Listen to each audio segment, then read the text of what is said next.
besoin de toi, maître. Heureuse est la mère qui t'a porté et allaitée. Heureux plutôt ceux qui écoutent la parole de Dieu et qui l'observent.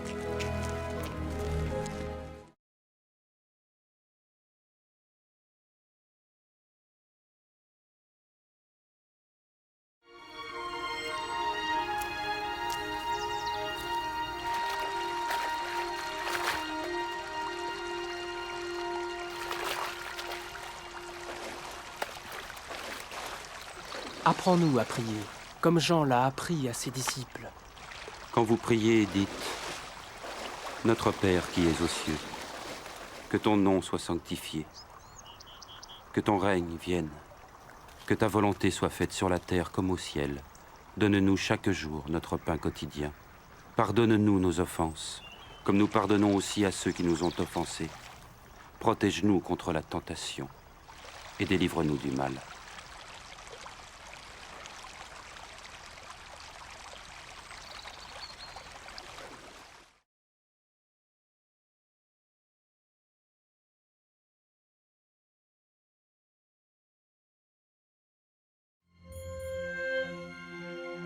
Dans les Saintes Écritures, Dieu déclare que le Messie viendrait pour être le sauveur du monde. La vie de Jésus prouve qu'il est bien celui dont les prophètes avaient parlé.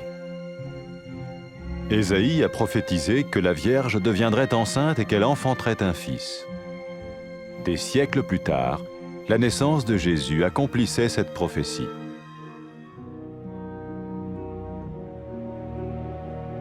Les Saintes Écritures déclaraient que le saint à naître serait appelé le Fils de Dieu. Cela signifiait que Jésus serait le Fils de Dieu au sens spirituel et non au sens physique. Nous le voyons par sa manière de vivre. Il a guéri des malades, il a pardonné leurs péchés, les a ramenés à Dieu et leur a promis une place dans le royaume éternel de Dieu. Il s'est offert lui-même en sacrifice pour le péché à leur place. Puis il est revenu à la vie, victorieux sur la mort selon le plan de Dieu.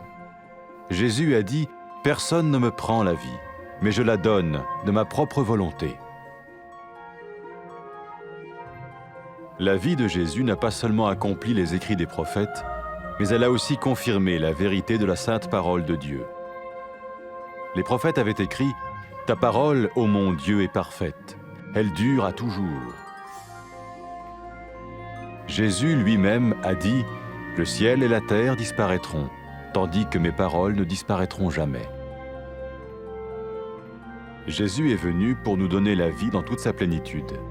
Et quand l'homme a désobéi à Dieu dans le jardin d'Éden, il a choisi sa propre voie et ses actions l'ont séparé du Créateur.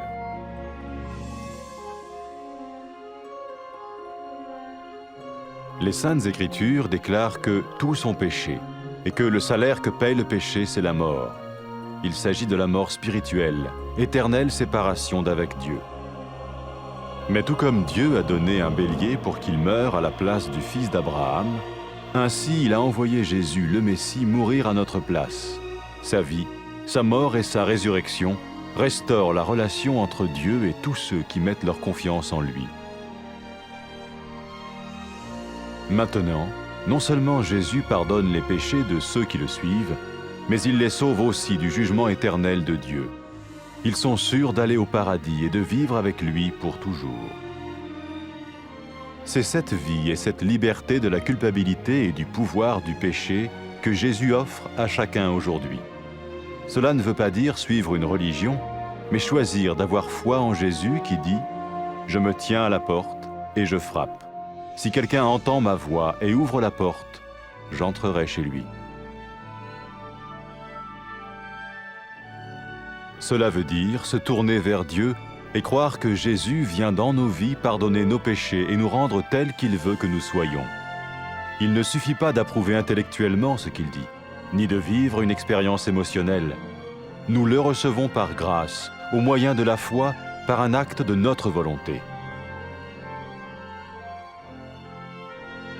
Lorsque quelqu'un est prêt à suivre Jésus le Messie, il peut lui parler par une simple prière. Peut-être êtes-vous prêt maintenant à ouvrir votre vie à Dieu. Si oui, vous pouvez vous joindre à la prière suivante, silencieusement. dans votre cœur. Seigneur Jésus, j'ai besoin de toi. Merci d'être mort sur la croix pour mes péchés.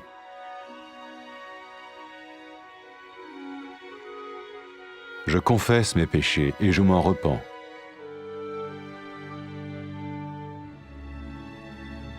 Je t'ouvre la porte de ma vie et je te reçois comme mon Sauveur et Seigneur.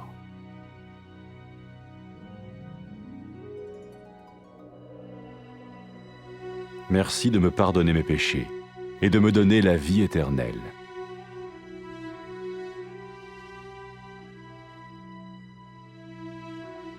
Fais de moi le genre de personne que tu veux que je sois.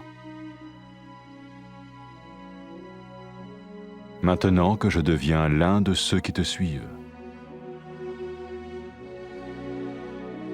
Amen.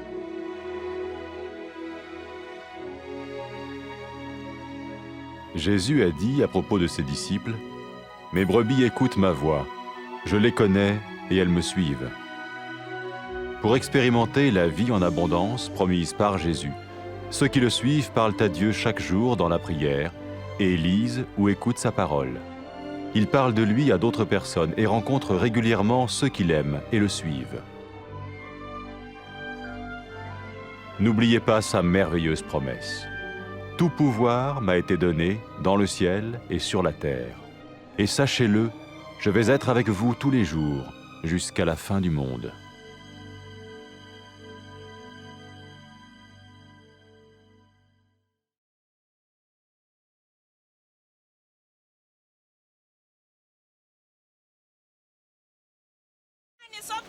Odala ndimanda kupereka mtima ilona mwako. Koma ndi odala anthu amene akumva mawu a Mulungu ndi kuwasunga.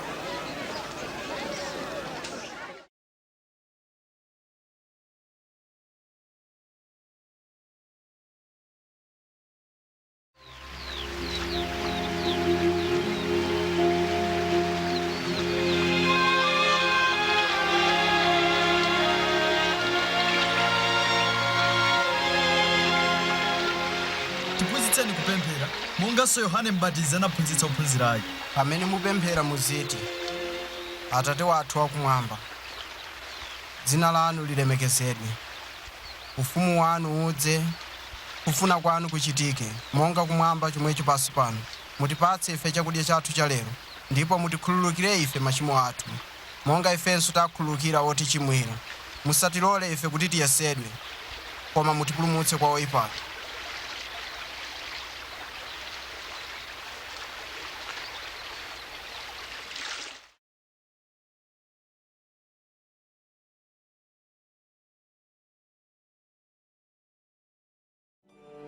Kalekale aneneri analemba m'malemba kuti Mulungu adzatumiza Mesiya kuti adzapulumutse ochimwa ndi kuwayanjanitsa ndi Mulungu. Moyo wa Yesu ukuonetsa poyera kuti iyedi ali mpulumutsi amene Mulungu analonjeza kutumiza m'dziko lino. Mneneri Yesaya analemba, namwali adzayima ndipo adzabala mwana wamwamuna, ndipo zinachitikadi. Mulungu mwa mphamvu yake anapangitsa Mariya kukhala woyembekezera akadali namwali, ndipo anabala Yesu. Monga kunalembedwa m'malemba, chozizwa chakubadwa kwake chinali chizindikiro kuti mwanayu anali Mesiya, amene Mulungu amutcha mwana wake. Pamene anthu anaona Yesu, anaona chikhalidwe ndi mphamvu ya Mulungu yochiritsa anthu ndiponso kukhululukira machimo awo, ndipo anawalonjeza malo mu ufumu wake wamuyaya. Yesu anapereka sembe moyo wake ndi kulandira chilango m'malo mwa anthu onse. Kenaka anaukanso kwa akufa, kuonetsa kuti mphamvu yake ndi yayikulu koposa mphamvu ya imfa. Moyo wake unafanana ndi zomwe aneneri analemba. Moyo wa Yesu unatsimikiza kuti mawu oyera a Mulungu ndi oona komanso osasintha. Yesu mwini wake anati, thambo ndi dziko zidzapita, koma mawu anga sadzatha. Pachiyambi Mulungu analenga mwamuna ndi mkazi kuti akhale okondwa pamaso pake. koma sanamvera malamulo a Mulungu. Chinthu ichi chidawalekanitsa ndi Mulungu. M'Malemba zalembedwa kuti anthu onse anachimwa, ndipo zotsatira za uchimo ndi imfa. Anthu omwe anachimwa sangakhale m'chiyanjano ndi Mulungu. Koma monga momwe Mulungu anapereka mwana wankhosa kufa m'malo mwa mwana wa Abrahamu, momwemonso anatumiza Yesu Mesiya kudzafa m'malo mwa adzukulu a Adamu. Moyo wake, imfa yake ndi kuuka kwake anabweretsa chiyanjano pakati pa Mulungu ndi onse omwe amkhulupirira Iye. Choncho iwo amene amutsatira Yesu adzathawa chilango ndi kukhala ndi Mulungu kwamuyaya. Pamene Yesu anauka kwa akufa, anati kwa ophunzira ake, anthu adzalalikira m'dzina langa ku mafuko onse kuti Mulungu amakhululukira machimo a iwo amene alapa ndi kutembenuka kwa Iye. Yesu anatinso adzatumiza Mzimu Woyera kuti akhale ndi ophunzira ake, kuwaonetsera choonadi ndi kuwapatsa mphamvu yotsatira njira ya Mulungu. Pamene mkazi wochimwa uja analapa machimo ake ndi kuyamba kutsatira Yesu, Yesu anati, machimo ako akhululukidwa, chikhulupiriro chako chakupulumutsa. Yesu anati, pamene anthu amukondadi Mulungu, ichi ndicho chitsimikizo chakuti Mulungu wakhululukira machimo awo. Yesu Mesiya adayitana anthu kuti amutsate. Pamene chigawenga cha pamtanda chinakhulupirira mwa Yesu, chidamupempha kuti achipulumutse. Yesu anati, lero lomwe lino udzakhala ndi Ine m'paradaiso. Iwo amene asankha kukhala okhulupirira Yesu akhoza kuyamba ubale wawo pogwiritsa ntchito mawu awa. Mulungu ndinu woyera ndi wokwezedwa. Ndikuthokozani kuti mmandikonda. Ndikumva chisoni kuti ndalephera kukumverani ndipo ndachimwa. Ndikuthokozani kuti munatumiza Yesu kufa pa mtanda m'malo mwanga ndiponso kuti anauka kwa akufa. Ndikuthokozani kuti munazunzika chifukwa cha machimo anga. Ndikufuna kukutsatani ndipo ndikukulandirani monga mpulumutsi ndi mbuye wanga. Ndikuthokozani kuti mwakhululukira machimo anga ndipo mwatsegula njira kuti ine ndikhale ndi inu ku nthawi zonse. Ndikupemphani kuti mundipatse Mzimu wanu Woyera kuti akhale ndi ine ku nthawi zonse. Andipatse mphamvu kuti ndikukondeni ndi mtima wanga wonse, kukhala moyo wokukondweretsani. Ndipo lolani kuti anthu akutamandeni kulikonse m'dziko lonse. Amen. Yesu ananena za ophunzira ake, nkhosa zanga zimamva mawu anga, ndimazidziwa ndipo zimanditsata. Wotsatira Yesu amakumana pamodzi, amalankhula mawu ake m'Malemba. Amafunitsitsa kutsatira chitsanzo chake, ndipo amauza ena za Iye. Yesu anawatsogolera ndi kuwapatsa mphamvu kudzera mwa Mzimu wa Mulungu, yemwe amakhala m'mitima yawo. Amasunga zomwe Yesu ananena kwa ophunzira ake pamene amakwera kumwamba ku mpando wake. Mphamvu zonse zapatsidwa kwa Ine, kumwamba ndi dziko lapansi. Onani Ine ndili ndi inu nthawi zonse kufikira chimaliziro cha nthawi yapansi pano.